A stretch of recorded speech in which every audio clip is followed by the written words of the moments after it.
The Appalachia forest sank into darkness as the red moon rose, staining the leaves and earth with a fiery shade of blood. The wind howled through the withered pines, twisting like eerie fingers, while the mist revealed ancient trees whose silhouettes resembled human figures. A forgotten village from the 18th century emerged faintly among the woods. Roofs collapsed, doors hanging loose, gravestones covered in moss. Whispers drifted through the air, stirring the uneasy sense that someone, or something, was watching every step. Beneath the blood moon, strange markings on the ground seemed to beckon any curious soul into the land of the dead. The group of hikers pressed deeper into the forest. What began as a weekend adventure had turned into something else entirely. GPS signals had vanished, and paper maps proved useless under the dense canopy. Daniel, their leader, scanned the surroundings with a trembling flashlight. A thin veil of mist wrapped around their legs, twisting into distorted human shapes. Heartbeats, quickened by fatigue and fear, pulsed in rhythm with the shrill cries of insects in the night. They pushed through ancient trees, until, half hidden by thickets, the village appeared. Roofs caved in, walls rotted, windows shattered. The damp earth beneath their boots was thick with roots and with footprints, strange ones that belonged neither to man nor beast. Daniel crouched, touching the soft soil, and found deep claw marks, as if something had been digging. The air carried a stale mix of mildew and long-burned smoke, forcing the hikers to wrinkle their noses. The village seemed abandoned by time itself. On cracked walls, faint images lingered, drawn in charcoal or dark red ink. Overlapping circles, crooked crosses, and warped human figures. Daniel's flashlight swept across them, and a chill ran down his spine. The silence was so absolute that even their breaths sounded magnified, echoing in the wilderness. Scattered graves appeared around the village, stones mottled with moss, carvings worn thin by centuries. Yet their shapes were unsettling. Many stones stood upright, carved with twisted faces, mouths frozen open in a scream. The sight halted the group in their tracks. Daniel realized something strange. Every grave was turned toward the village center, where the blood moon shone directly on an empty square. The sky darkened further. The red moon climbed higher, bathing everything in its crimson glow. Daniel raised a hand to stop the group. The air seemed to shrink, the wind whistling through broken roofs in a ghostly chorus. A chill rippled from the nape of their necks to their toes, rooting them in place. They decided to set camp at the edge of the village, knowing each step beyond might awaken something unforeseen.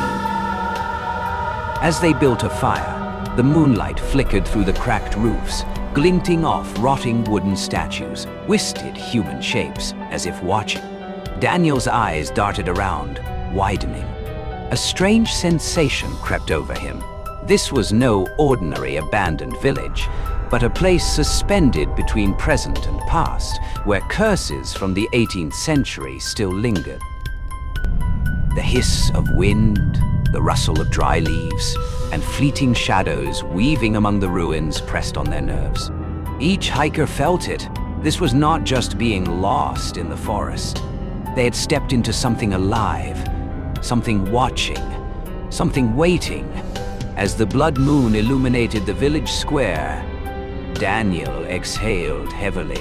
They were lost, not in mere darkness, but in a darkness thick with blood and an ancient curse. The night deepened. The blood moon hung over the treetops, painting everything in the village with its crimson light. The hikers strained their eyes, every small sound now warped and uncanny. Rustling leaves, snapping branches, strange shuffles in the undergrowth. All of it felt like someone was gliding just beyond their vision, always too quick to catch. Daniel led the way, his flashlight sweeping over the ruined houses. On the rotting wooden beams, he noticed strange markings, overlapping circles, crosses, and distorted human figures. They were not decorations, but signs of an ancient ritual, as if a cult had once used them to claim territory and ensnare victims. A shiver ran down his spine as he realized. All the symbols pointed toward the village square, where the blood moon cast its full glow on a massive stone slab. A faint hiss rose from the forest. The group whipped around, flashlights cutting through the trees, but they saw only leaves trembling. It wasn't the wind. The hiss grew longer, woven into the rustling of the forest, and their hearts began to pound. One of them, Emily, felt an urge to walk into the woods, her feet sliding over dry leaves without her will. Daniel seized her arm, but the pull remained, a force invisible yet insistent, dragging her toward the dark. They moved around the village, clinging close together. But under the blood moon, even the smallest gestures grew distorted. Tree shadows danced across walls, broken roofs seemed to sway, and the rotten wooden statues turned ever so slightly when no one was watching. The stench of damp earth and acrid smoke thickened, filling their noses and throats, leaving them nauseous and dizzy. At the square's center stood the moss-covered stone. Daniel leaned in close and saw old traces, dried bloodstains, knife-scratched grooves, and deeply carved circles. The very same symbols he had once seen in history books. Each circle was like a demonic eye watching, each incision a reminder. This was where ancient rituals had taken place. The wind rose, and the whispers grew louder. They were no longer faint or vague, but hundreds of voices murmuring at once, incomprehensible yet chilling enough to freeze the spine. Emily trembled, clutching Daniel's hand, when suddenly a shadow swept past the forest's edge, swift and fleeting. It was impossible to tell whether it was a cultist or the ghost of an ancient villager, but it was enough to warn them. They were no longer safe. Daniel's breath hitched as the truth dawned. The blood moon was not a natural phenomenon. It was a signal, a time for the ritual to begin. The markings on beams and stone, the whispers in the air, all were preparing for one purpose: to summon the dead and claim the living who had strayed into the village. The group hurried back toward their campsite, but the path was no longer the same. Houses now bore new walls and corridors that had not existed before, as if the village itself was alive, shifting, breathing, building its own labyrinth. The whispers grew nearer, seeping through cracks in the wood, slipping into their ears with no resistance. Emily glanced back, and her eyes widened. Cloaked figures emerged between the trees, faint yet undeniable. They carried sharp objects, their movements gliding noiselessly among the trunks. Daniel yanked her forward, breath shallow. Every step pressed by the terror that slowing down even once would mean a cultist's hand reaching for them. That night, none of them slept. They sat huddled around the dim fire, listening to the wind and the whispers. Every sound carried an unspoken warning. They had stepped into the domain of the Blood Moon Covenant. And as the crimson light bathed the village, one truth grew undeniable. The ritual was about to begin. There was no turning back. Every step forward would be a step into the living darkness, where the blood moon shone on horrors waiting to rise. None. Any. The red moon hung high, bathing the abandoned village in a light the color of blood. The forest was so silent that even the rustle of leaves thundered, while whispers seeped from the crumbling walls, now sharp and clear, hundreds of ancient voices murmuring at once. The hikers froze in the center of the square, each step feeling hunted by invisible eyes. From the edge of the forest, shadows emerged. At first, faint and fleeting. But then clearer. Figures in dark cloaks, clutching sharp objects, glided among the trees without sound. They did not shout, did not rush forward. They moved calmly, as though they already knew every action their victims would take. Daniel pulled Emily and Mark close, his flashlight trembling over the square. On the stone slabs, old blood had dried thick, circles carved deep into their surface. Each mark seemed to radiate a supernatural pulse, breathing life into the empty air. Collapsed beams now sprouted phantom silhouettes.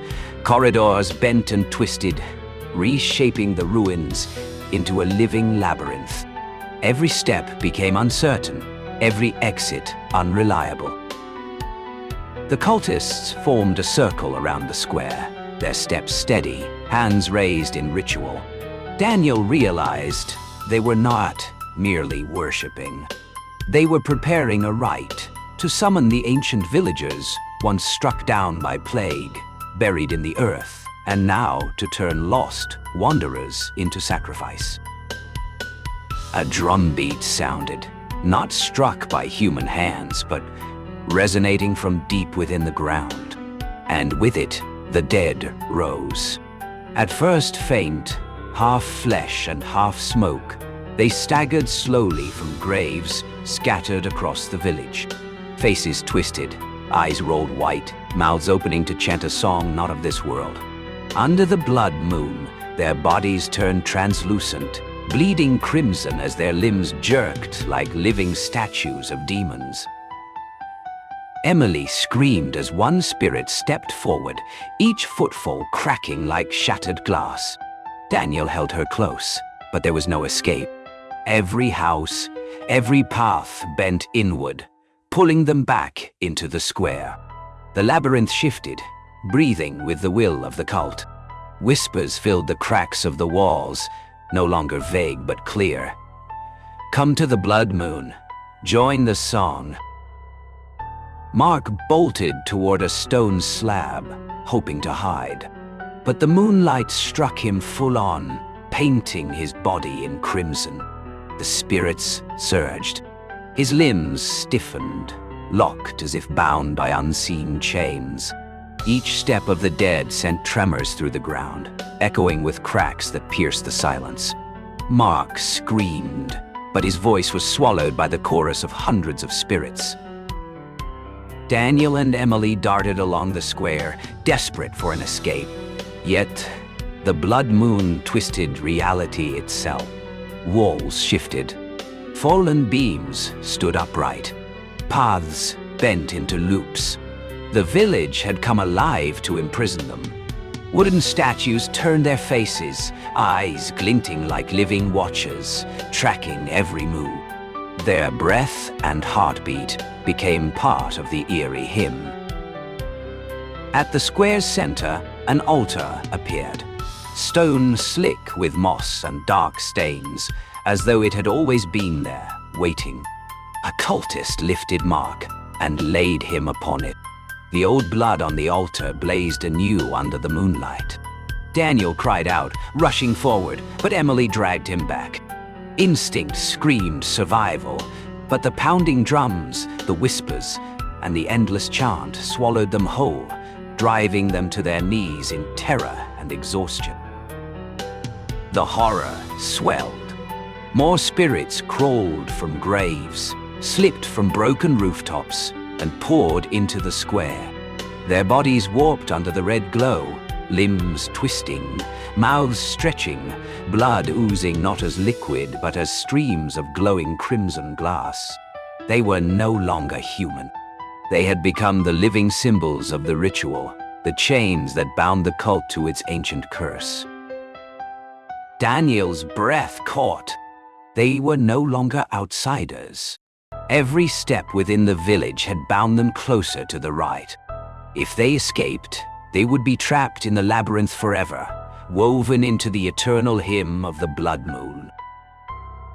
Emily and Daniel pressed themselves against the shadows of the trees, seeking escape, but each step dragged them backward, as if the air itself pulled them in. Mark's weakening screams melded with the chorus, and in that moment, Daniel understood. The Blood Moon Covenant did not merely summon the dead. It transformed the living into instruments of the unending hymn. The blood moon flared over the square, lighting the twisted faces, warped limbs, and deformed bodies that stood like grotesque statues. Daniel and Emily stumbled back, their hearts hammering. They no longer knew which step meant survival, and which meant sacrifice. The air itself exploded with crimson light and the sound of the song, pulling them into a vortex of terror, unlike anything the cursed village had ever seen. Wolinama Dewa. The blood moon lingered in the sky, stretching the night into something no sane mind could fathom. Cold wind screamed through the trees, scattering dry leaves like brittle paper. Moonlight filtered through the branches, casting long, warped shadows across mossy ground. Everything pulsed with the rhythm of the drums from the square, a beat not born of human hands, but of some ancient creature stirring awake. Daniel and Emily raced through the village paths, desperate to avoid the stares of the risen villagers. But the village was no longer fixed. The roads twisted, reshaped with every breath of the cult and every flicker of moonlight. Ruined houses shifted positions, forming walls where none had stood before, trapping them in a living labyrinth. The whispers grew sharper. They were no longer distant, but threading directly into their minds, urging, pulling, threatening. Emily stumbled, and from a broken rooftop, a villager's spirit hurled itself down. Its body was translucent, limbs contorted, eyes glazed white. Each movement cracked like breaking glass. Daniel seized her arm and dragged her onward, heart pounding, lungs burning. From the trees, cultists emerged, gliding like phantoms beneath the blood moon. They did not scream or chase. Their mere presence suffocated, each step pressing on the victim's spirits. Their footfalls droned with eerie resonance, echoing through the broken walls. Daniel realized the red moon and the ritual had transformed the village into a mystic maze, where the rules of the world no longer applied. They darted into a ruined house, moonlight flickering through shattered windows. For a split second, a villager's spirit stood before them, body warped, skin translucent, dark blood seeping like hardened glass. It raised its hand, mouth gaping, releasing a chorus of whispers and chants that clawed at Emily's sanity. She screamed, but her voice did not carry into the night. It echoed only in her own mind, eroding her reason. Daniel pulled her out, but the maze kept shifting. Collapsed walls fell away, opening new paths that always curved back toward the square. And there, they saw the horror. Mark, their companion, laid upon the stone altar. His body was rigid, eyes wide and unblinking. Around him, the villagers bent and twisted, their mouths pouring out the eternal hymn. Mark was no longer human. He had become a new link in the ritual, a living statue beneath the blood moon. Emily lowered her head, tears streaming, but dared not sob. The moonlight illuminated every gesture, as though the choir could sense weakness. Daniel dragged her behind the stones, searching for an escape. But the crimson glow shifted shadows, turning paths into traps. The villagers rose from graves, slipped from rooftops, closing in slowly, relentlessly. Each step cracked like glass shattering. Every scream was swallowed into the hymn's endless void. Daniel's chest tightened with realization. Escape was futile. The labyrinth and the song had already claimed them. Amid the chaos, Emily spotted a moss-covered stone. etched with circles and sigils like those from Daniel's ancient maps. Perhaps a key, perhaps a way out. They rushed to it. Daniel pressed his hand against the icy surface, a shock rippling through his body. But the cult closed in, dark cloaks stretching long in the moonlight, preparing for the next sacrifice. A villager's spirit lunged, claws raking the earth like splintered glass. Daniel and Emily hurled themselves down another path, barely avoiding its touch. The hymn thundered, the cracks reverberated, time itself dissolving into the rhythm. They realized the cult and the spirits hunted not only their bodies, but their minds. With every faltering step, their limbs grew heavier, their will eroded. After endless hours of running through the living maze, they found themselves atop a stone outcropping, overlooking the square. The blood moon burned brighter than ever. The hymn still rang. The villagers' twisted forms swayed with the cultists, all circling the altar. Daniel's breath shuddered as the truth crystallized. Everything obeyed an ancient law. Unless one of them was taken or willingly given a sacrifice, the moon would never set, and the labyrinth would devour them whole. Emily trembled, meeting Daniel's eyes with despair. Their hearts thundered. The cracking footsteps of the spirits grew closer, each sound a reminder. Time was gone. The hunt had not ended. It had only begun, and the blood moon still blazed above, staining every step within the nightmare labyrinth. Nay! The blood moon still hung high, glaring down upon the cursed village like a monstrous eye. The living maze of ruins held Daniel and Emily tight, each step dragged back, each breath echoing in the endless hymn. The cracks, the whispers, the haunting chorus of the ancient villages wove together into a relentless symphony of horror. Mark was gone, claimed by the cult, his body rigid, his scream devoured by the void. Daniel caught a glimpse of him upon the stone altar, his skin translucent, crimson blood hardened like fractured glass. A chill sliced down Daniel's spine. He knew then, fate had caught them. Without a sacrifice, there would be no escape.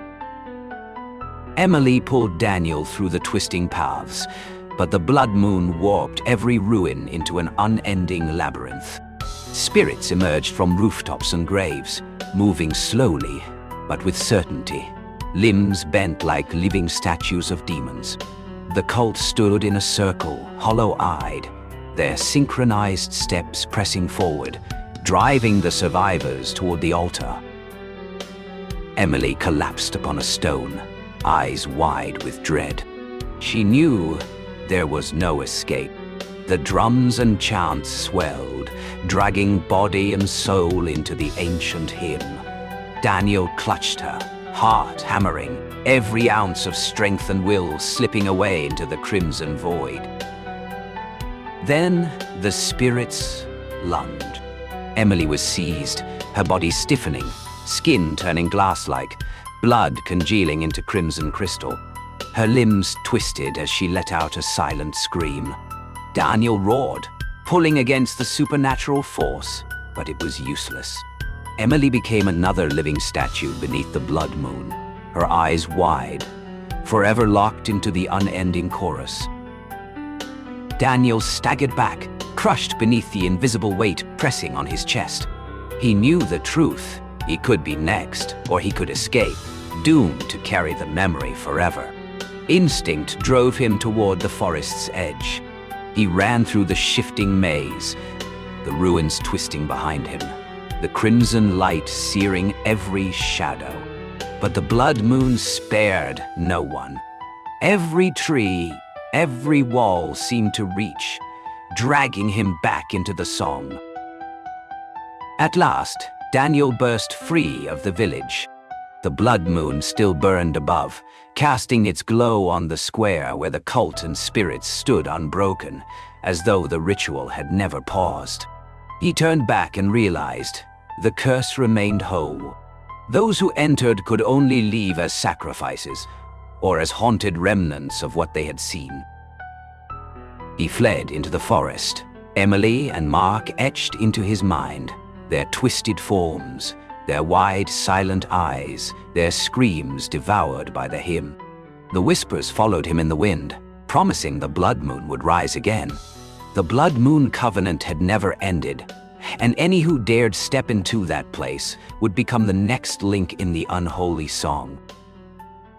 The hissing wind, the cracking echoes, and the crimson light still pulsed within the woods, a warning to all who'd wander into the domain of the ancient curse. Daniel had survived, but the spirits of Emily, Mark, and the villagers would haunt him forever. An endless nightmare beneath the blood moon. Wah!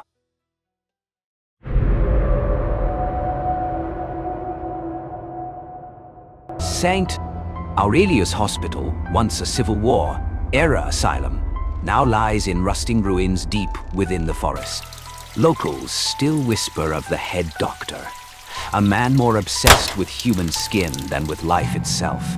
He believed that skin was the key to preserving an immortal soul. When the hospital finally closed, his spirit remained, wandering the cracked hallways to continue his experiments. Those bold enough to enter speak of walls lined with shriveled skin masks, dried and grotesque, as if a collector still prowled the darkness, adding to his ghastly gallery. Yee. The early autumn wind swept through the forest, rustling the dry canopy like whispers guarding secrets buried for over a century. Clara tightened the straps of her backpack, eyes fixed on the leaf-strewn path that led to the abandoned hospital. St. Aurelius loomed ahead like a colossal corpse. Brick walls mottled and cracked, roof tiles collapsed in jagged gaps, and rusted iron gates gaping open like rotting teeth. She wasn't alone. Ethan walked silently beside her, eyes fixed on an old map he had found in the library. Marissa trailed behind, flashlight beam jittering as she muttered curses about mud sticking to her shoes. They were all senior nursing students, searching for material for their theses. Clara's reckless idea, researching the history of American psychiatric medicine, had led the group to this place, long rumored to be haunted. Inside, the air was thick with mildew, tinged with rust and something faintly acrid, like burnt flesh. The dark corridor stretched ahead, its peeling walls exposing raw red brick, stained with dark brown patches that looked disturbingly like dried blood. Every footstep echoed tenfold, bouncing through the rows of empty rooms until it sounded like ghostly whispers all around them. Clara opened her notebook, scribbling down details. The structure of the wards, barred iron windows, broken bed frames. Ethan rummaged through splintered drawers, pulling out yellowed medical files, the scrawled handwriting of 19th century doctors still legible in faded ink. Marissa stood transfixed before a crooked painting, the rotting canvas barely holding the shadow of a face. They ventured deeper, descending a fractured stairwell to the basement. The temperature dropped sharply, their breath condensing into pale mist. A heavy door hung half open, its tarnished brass plate bearing the words, "Research Room." Ethan pushed it, and the hinges shrieked in protest. The room revealed itself like the remnant of some horrific rite. An operating table stood at the center, its surface scarred with deep gouges. Along the walls, rust-eaten shelves held scalpels, clamps, and scissors crusted in green corrosion. Mounted wooden frames displayed thin, stretched sheets of skin, yellow-gray and brittle with age. Clara froze, heart pounding. One piece, bore the shape of a human face, its hollow eyes and gaping mouth frozen in an eternal scream. The flashlight's beam made its surface glisten, damp as though freshly preserved. Clara staggered back, her hand shaking as she tried to write, but her pen slipped from her grip and clattered onto the cold floor. No one spoke. In the suffocating silence, the sound of dripping echoed somewhere in the dark, steady and rhythmic, like a heartbeat. Clara glanced at Ethan, who was unfolding a crumpled note. Marissa's eyes, however, were locked on the wall of skin masks, her lips trembling but no words escaping. Suddenly, the heavy door slammed shut. Darkness swallowed the room whole. A gust of icy wind swept through, carrying the metallic tang of fresh blood. Clara fumbled with her flashlight, its flickering beam catching for an instant, enough to reveal a figure in the corner, its face pressed against the wall of skin. Then the light died completely. In the blackness, a sound seeped into their ears, slow, deliberate, unending. The rasping scrape of skin being peeled, tearing inch by inch, echoing from somewhere in the dark. Istens. Ein. The weak flame from Ethan's lighter flickered across the wall, its surface swollen with patches of skin that seemed to rise and fall, as though breathing. Clara's throat tightened, Marissa trembled, and in Ethan's hands lay a nearly disintegrated journal page. Human skin is the second soul. If removed properly, memory can be preserved, then worn upon a new body. Experiment no. 47 failed. The patient screamed until the vocal cords tore. But immortality is only a few layers of skin away. Clara shuddered. Ethan folded the brittle page quickly and shoved it into his backpack. "We have to leave," Marissa whispered. But when they reached the stairwell, the door was sealed shut, cold to the touch, as if freshly welded. The hallway wind howled, reeking of rust and charred flesh. In the shadows, a figure flickered, then vanished. With no other choice, the three returned to the research room, searching for another way out. "While rummaging," Marissa shrieked, clutching her arm. Clara's eyes widened. Patches of skin seemed to peel away from Marissa's flesh, exposing raw, glistening muscle beneath. Yet when she touched it, the arm was whole again. Marissa sobbed. I saw it come off," before collapsing, trembling uncontrollably. No time remained to comfort her. They pressed on and found another door. Its corroded brass plate read, "Exhibition Room." Inside, the air was thick, clogged with the stench of burnt skin and chemicals. Under the trembling flashlight beam, glass cabinets lined the chamber. Inside hung taut, hardened sheets of skin. Some stretched into entire faces, eyes hollow, mouths agape in frozen screams. One mask still dripped fresh blood, glistening as though just torn away. Clara staggered backward, tripping over something soft. When she looked down, horror gripped her. It was the skin of a human hand, nails intact, curled on the floor like a discarded glove of flesh.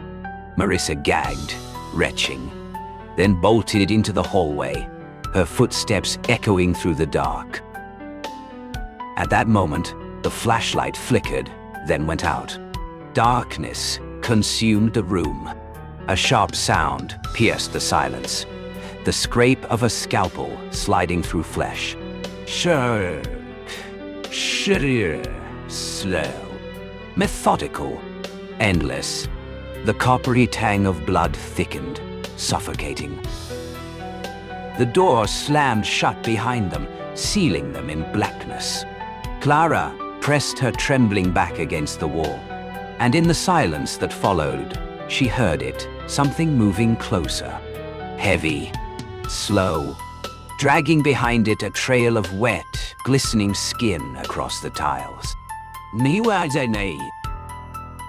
In the suffocating dark, the sound shark sliced into their ears, like a scalpel peeling skin just inches away. Clara held her breath, trembling as she fumbled with her flashlight. The beam sputtered to life, cutting into the shadows, revealing a figure slowly emerging from the corner. It was tall and skeletal, clad in a blood-stained, tattered lab coat. But the face, the face was the horror. It did not stay still. Layers of skin shifted and slid like masks. A bearded man's wrinkled visage dissolved into the hollow-eyed face of a woman, then morphed into the warped features of a child. Dozens of lives seemed forced into one body, screaming silently beneath the surface. Clara staggered back, breath strangled in her throat. Marissa shrieked, the sound ricocheting off the glass cases, echoing like a chorus of tortured throats. The thing, the collector, moved deliberately, relentlessly. Its unnaturally long hands dragged across the floor, claws hooked like iron, pulling behind it a trail of slick, glistening flesh. Ethan pressed himself against the wall, trying to remain calm. Then the darkness swallowed him whole. A hidden door slammed shut, separating him from the others. Clara only heard his frantic footsteps fading down a hallway, then silence. Alone in the corridor, Ethan felt his cheek burn tight. When he touched it, panic seized him. His skin was sliding loose, thin as wet cloth. With every step, the sensation spread, as if invisible fingers were pulling his face from the bone. A distorted laugh whispered in his ear. "Skin is the soul, and soon you will be mine." Meanwhile, Clara dragged Marissa through the ward. The hospital beds were no longer empty. Twisted figures sat slumped, their faces replaced by crudely stitched masks of foreign skin. One convulsed, its neck twisted backward, eyes bulging white, mouth sewn shut. It shook its head violently, groaning through a muffled throat. Marissa broke, shoving through a side door and vanishing. Clara was left alone, trapped among the half-living patients. Each face was wrong. One bore stretched belly skin over its skull, an eye bulging through a stitched navel. Another hung upside down, its jaw agape, tongue not its own. Clara forced herself forward, but when her flashlight swept the hall's end, her blood froze. Ethan died. He was crucified on the wall. Steel hooks rammed through his skin, arms spread wide like a broken marionette. His flesh was pulled taut, peeling from his body, dangling in strips soaked through with blood. Ethan's eyes stared wide, lips trembling, but no sound came out. Clara screamed. From behind him, the collector stepped into view. Ah!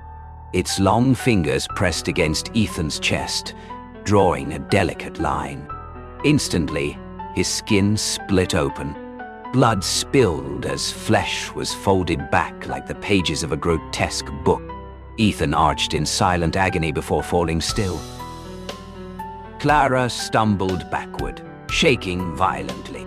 From a nearby doorway, Marissa emerged, her face pale as death. But when Clara looked closer, horror consumed her. A crude stitch ran from cheek to throat, the skin of her neck patched together from mismatched fragments. Marissa whispered for help, then collapsed. Her entire body convulsed, and her skin began sliding off in sheets, slapping the tiles like a drenched, rotten garment. Clara's scream ripped through the corridor. She turned and ran, the hiss of the scalpel scraping close behind, footsteps heavy and relentless.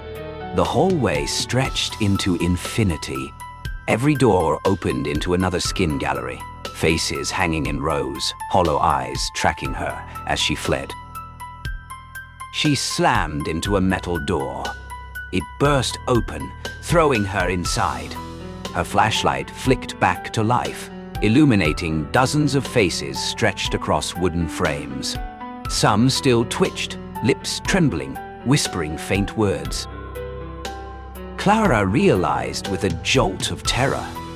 She had entered the living gallery, and the collector was still watching, ready to claim her as the next piece in his eternal collection.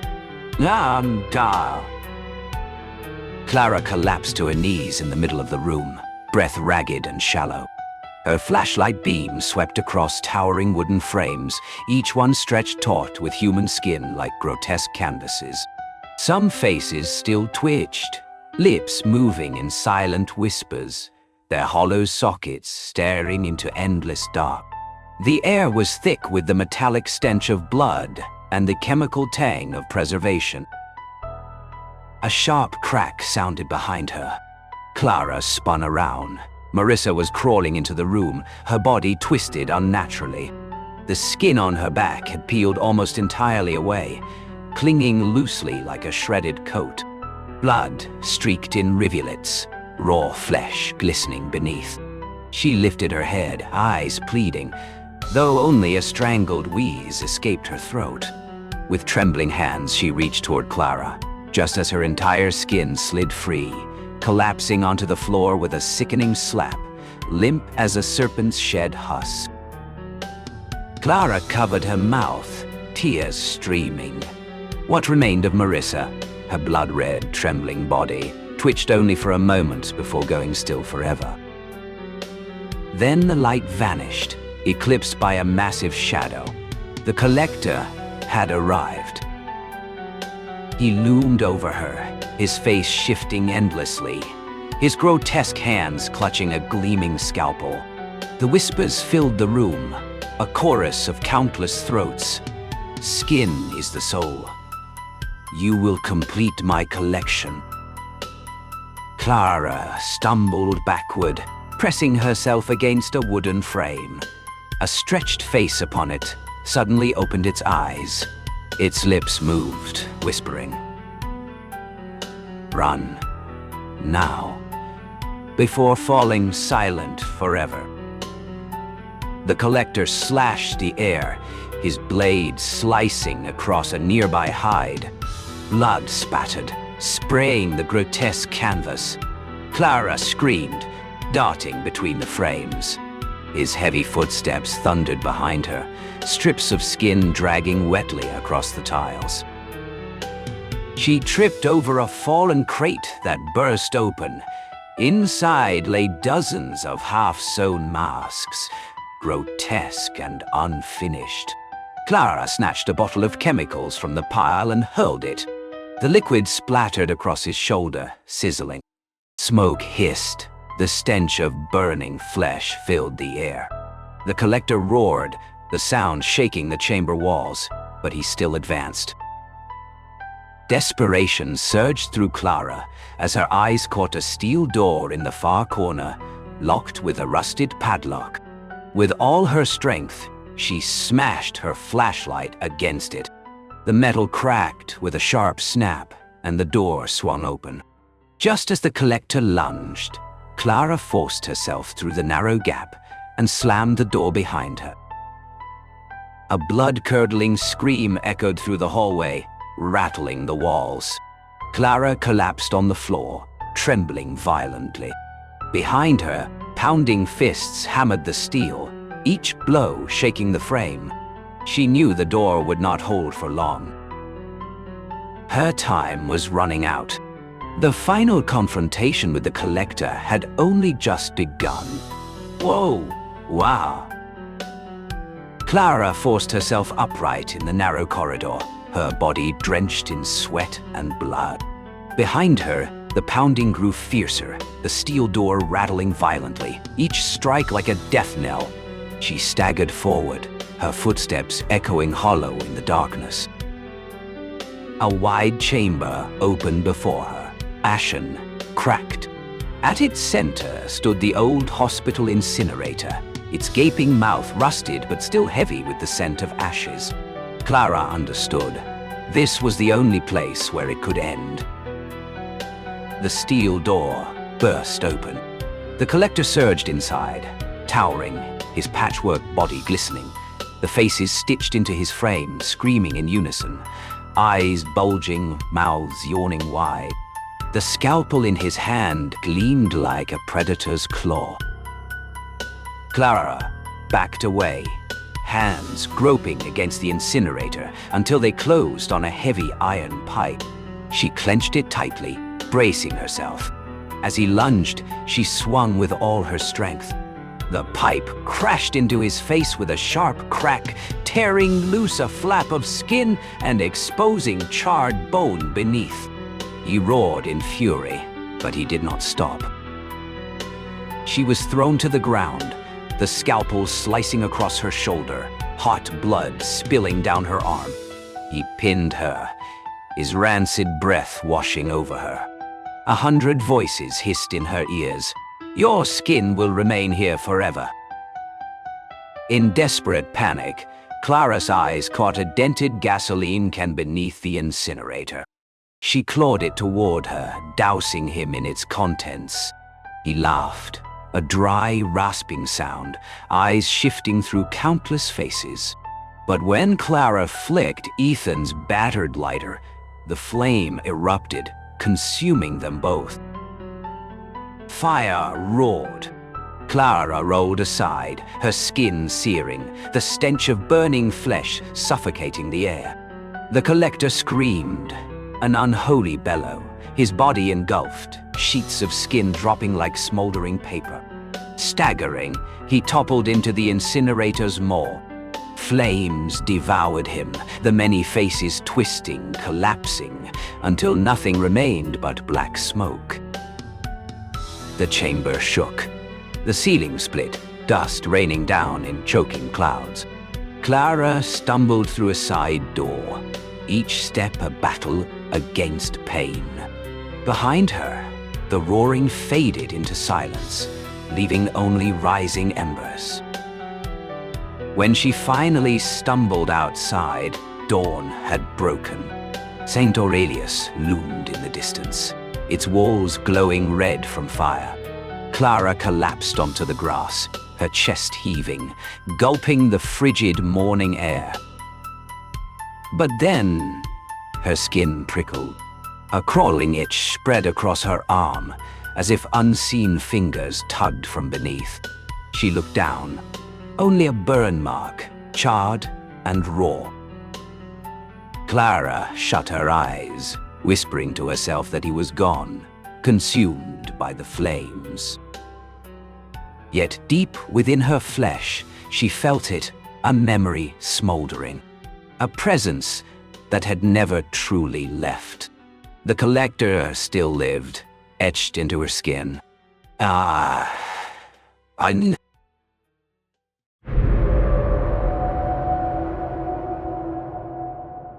The night wind swept across the Nevada desert, carrying with it a chill and the tang of rusted metal from ruins half buried in the sand.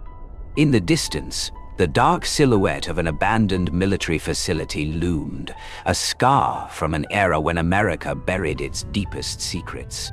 In that place, silence was never complete. There were always faint sounds rising from beneath the earth. Whispers that blurred the line between wind and human voice. They say that anyone who stops to listen too long will never remain themselves. And once the sand has swallowed a secret, it never gives it back. The afternoon sun scorched the Nevada desert like a heated blade, slicing through every grain of parched sand. The old pickup truck rattled as it bounced along rugged trails, leaving behind a long plume of dust like smoke in the air. Inside were 4 figures. Jackson, the weathered treasure hunter, his eyes etched with fatigue. Claire, the young archaeologist clutching a bundle of old documents on forgotten test facilities. Miguel, the resourceful engineer who never let go of his toolbox. And Travis, the lanky local guide whose gait... They had come chasing a rumor. Hidden deep within the restricted lands near Area 51 lay an abandoned military depot, a place where technologies too dangerous to speak of had once been tested. Whispers claimed that somewhere inside was a piece of cargo, never meant to see daylight, something powerful enough to change the life of anyone who found it. For Jackson, it was a last chance to escape a trail of failed expeditions. For Claire, it was the lure of historical truth. For Miguel, it was simply a paying job. As for Travis, no one truly knew what he sought. The truck ground to a halt in a clearing between sand dunes, where rusted metal frames jutted out like the bones of some ancient beast. The stillness was so absolute that every breath seemed to echo in their ears. As the group advanced, Travis froze, tilting his head as if listening. "Hear that?" he murmured. No one answered. Only the hiss of wind scraping across the sand replied. Then Claire spotted it, a metal hatch half buried in the dune. It was as large as a bunker door, its steel surface scarred with scratches. When Miguel rapped it with his knuckles, the sound rang deep and hollow, accompanied by something stranger. A faint undertone, like whispers rising from below, uncertain whether it was mere echo or a human voice. The group fell silent. In the vast emptiness of the desert, quiet was no longer just quiet. Jackson tightened his grip on the flashlight, eyes locked on the darkness beneath the hatch. He knew every journey reached a point of no return, and they had just crossed it. Aye! Sand crunched underfoot as the group gathered around the steel hatch. Miguel gripped his crowbar and flashlight, sweat streaming down his face even though the sun had already dipped below the horizon. The screech of metal tore through the silence as rusted fragments flaked away. When the hatch finally gave, a rush of cold air surged upward, carrying with it a pungent odor, half the dampness of earth long buried, half the acrid tang of scorched metal. Beneath lay a staircase spiraling into the earth. The flashlight swept across cracked concrete steps, their faded yellow warning paint peeling into nothing. Jackson led the way, each footfall echoing hollowly, as if the depths below were a vast, empty void. The stairwell opened into a corridor, pitch black and stretching endlessly forward. On the walls were strange markings, smeared in faded red paint. Claire leaned closer, eyes gleaming with curiosity. Not English, not Latin either. Her voice trembled as she scribbled notes into her journal.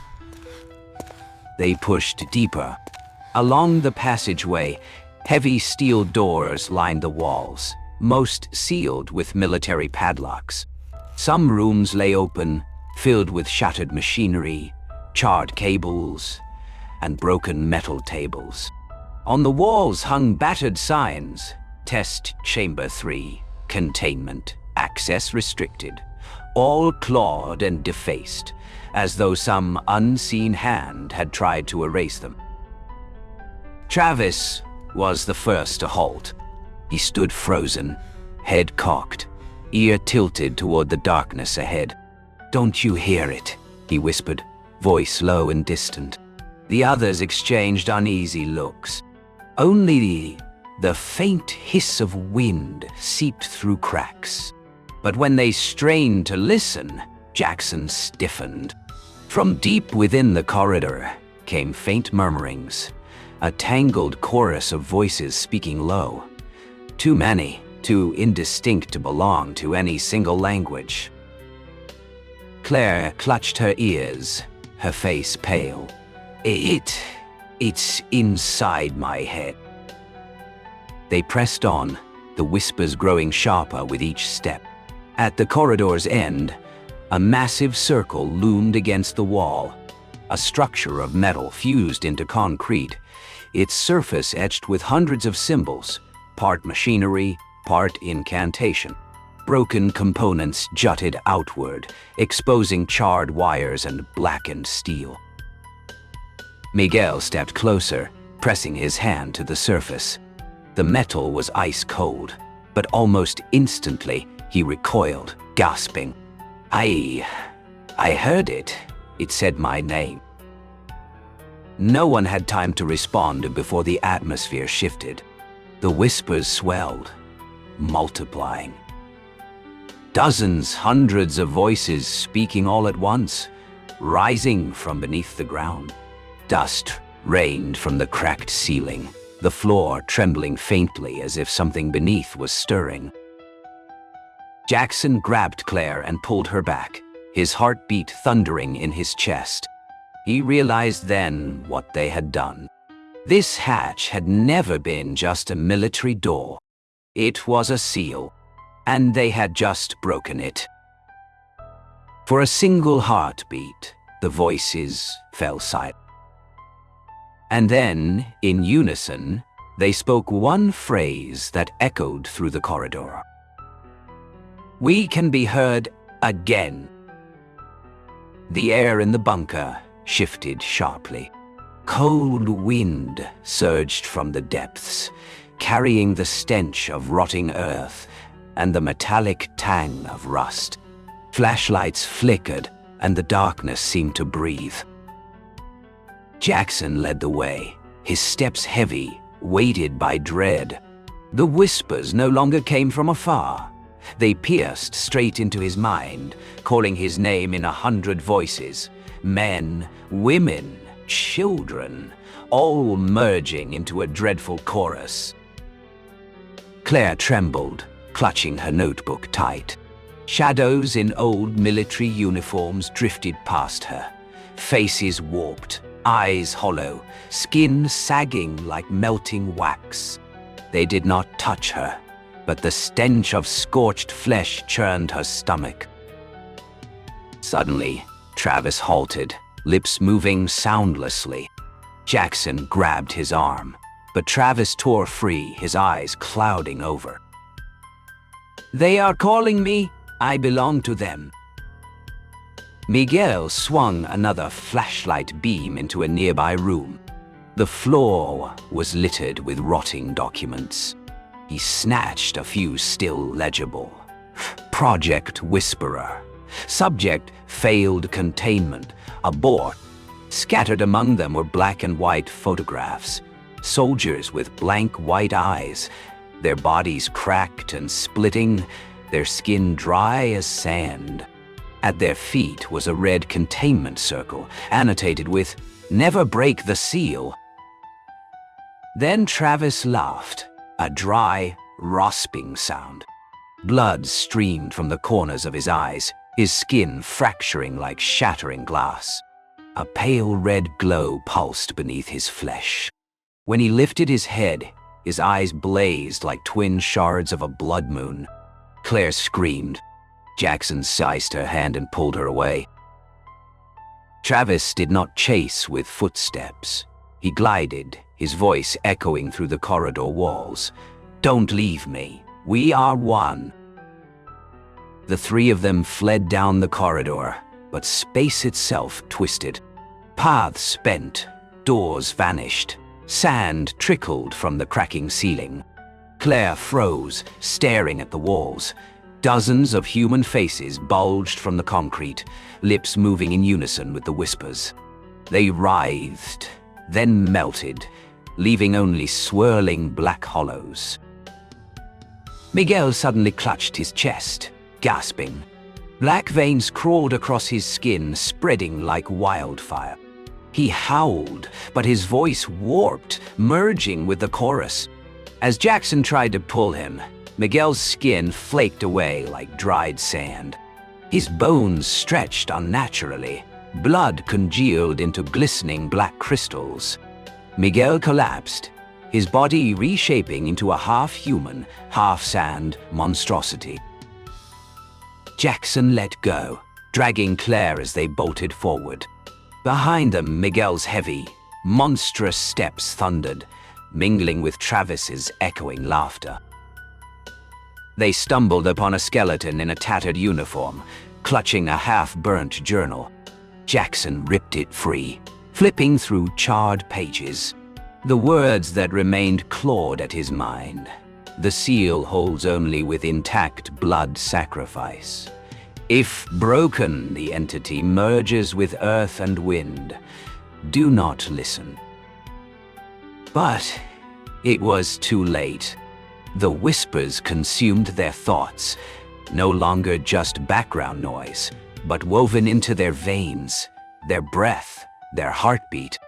Jackson knew that with every second, they were becoming part of the sealed entity itself. When he looked into Claire's eyes, he saw more than fear reflected there. He saw the vision of a barren desert, lifeless, endless, nothing left but wind, sand, and the eternal whispers. Nay. Travis's twisted laughter echoed through the bunker, blending with the heavy, monstrous footsteps of the deformed Miguel. Jackson pulled Claire forward, but the corridors bent and twisted endlessly, warping into impossible shapes. Their flashlight beams danced over walls crowded with countless faces of sand, all whispering in unison. A violent explosion cracked through the air. The ground beneath them split open, revealing a gaping chasm. From below surged a vortex of glowing red sand, swirling like molten blood. Hundreds of withered hands clawed upward, raking at the air, while mouths whispered together, "Stay. Feed us." Jackson and Claire clung to a rusted metal beam as the updraft roared, a wind so fierce it felt like it could strip the skin from their bones. Across the chasm, Travis appeared, his body fissured, his blood glowing crimson. He spread his arms wide, his voice thundering through the cavern. "You don't understand. This is the return. The entity only needs to open its eyes." And then he hurled himself into the vortex. His body shattered into 100 fragments, merging with the storm of sand. From the depths, a colossal pair of crimson eyes opened, forcing every gaze toward them. Jackson reeled as visions tore into his mind. Soldiers of a century past, setting themselves ablaze to seal the monster. Entire towns erased from maps to bury the secret. Claire broke down, sobbing, whispering, "We can't stop it." Grinding his teeth, Jackson dragged her toward a rusted doorway that had appeared in the wall. They stumbled through, collapsing into a chamber vast as an underground chapel. On its cracked stone walls stretched the remnants of a blood-drawn seal, fractured and fading. At the center lay a shattered altar, iron restraints still clinging to its edges. Claire whispered in awe and terror. This is where they imprisoned it." Suddenly, Miguel staggered in from the opposite entrance. His body was half man, half sand and bone, every step shaking the ground. But in his clouded eyes flickered a momentary spark of clarity. Miguel's voice tore through the chamber, ragged and thunderous. "Run, it will use me as the vessel." Then his body ruptured, exploding into a whirlwind of crimson sand that wrapped itself around the broken seal. Cracks spread wider, red light erupting upward, flooding the chamber in a blinding glow. Jackson clutched Claire tightly, his heart hammering. He knew the truth now. What had been sealed for centuries was awakening, and only they remained standing before it, drowned in the darkness, swallowed by the endless whispers. Yeah. The chamber shook violently, glowing red fissures spreading across the floor like massive veins. The whispers grew deafening, no longer faint murmurs, but thousands of voices screaming inside their skulls. Jackson collapsed to his knees, blood trickling from his ears and nose. Claire clutched his arm, her eyes bloodshot, her voice trembling. We We can't escape. It needs a sacrifice. If not...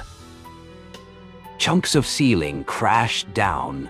The seal on the floor split open, and from the cracks rose countless withered hands. In the heart of the crimson storm, a pair of colossal eyes widened, fixing on them. Each gaze seared their flesh, choking Jackson with agony. In the chaos, visions overwhelmed him. Soldiers willingly burning themselves in this bunker, their blood painting the seal. Villagers turning to ash to contain the entity. Generations burying the truth, all to prevent this moment. He understood. Blood was the key to closing the seal. The final blood had to be human. Jackson turned to Claire. She shook her head, tears streaming down her face. "No, don't. I can't lose you." A faint, weary smile crossed his lips. He pressed her trembling hands around the charred journal they had found. The last legible words burned into her vision. When all else fails, a living heart may close the door. Before she could stop him, Jackson hurled himself into the fractured seal. Sand engulfed him, unseen claws shredding his skin, but he roared through the torment, forcing his bleeding hand down into the earth. A blinding red light flared. The whispers turned into shrieks of anguish, then faded into silence. The withered hands crumbled into dust, the seal glowing one final time before sealing shut. The chamber fell quiet. The wind from the abyss ceased. Claire collapsed, sobbing, staring at the empty space where Jackson had stood. Only red sand remained, silent, as though nothing had happened. She staggered out of the tunnels. Dawn was breaking over the desert. The sun rose, blood red against the horizon. But its light did not bring life. It only echoed the fire that had consumed him. And in the stillness of the morning, Claire heard it, the faintest sound beneath the sand. Not the wind, a whisper, familiar, dotty, persistent. It had not vanished. It had only gone back to sleep. Waiting for another day. Wah!